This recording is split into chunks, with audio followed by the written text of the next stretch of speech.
Welcome to our channel. Today we how to reset your password with Adobe, beginner guide step by step clearly.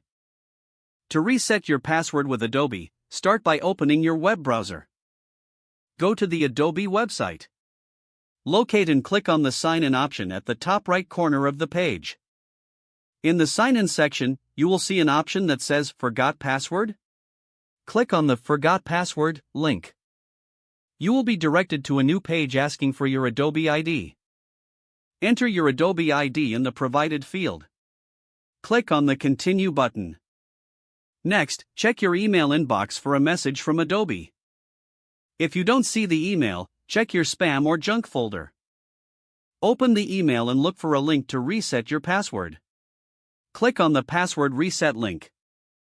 This link will take you to a new page where you can set a new password.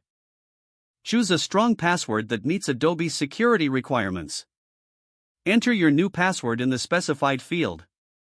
Re-enter your new password to confirm it. After that, click on the Reset Password button.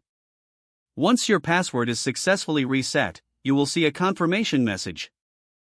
You can now return to the Adobe Sign In page. Enter your Adobe ID and your new password to log in. You have successfully reset your password with Adobe. You are now ready to access your Adobe account.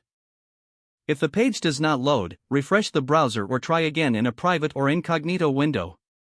Make sure you are using the correct email address, then retype it carefully to avoid small typos. If your password is not accepted, use the Reset option and create a new strong password you can remember. Check your spam folder for verification or security emails, then complete any requested confirmation steps. Enable two-factor authentication if available to improve account security and reduce unauthorized access risk. After signing in, review your profile details so your contact information and settings are accurate and current. If you see an error message, note it down and try again after restarting your device and internet connection. Don't forget to like this video and subscribe to our channel for more step-by-step tech guides.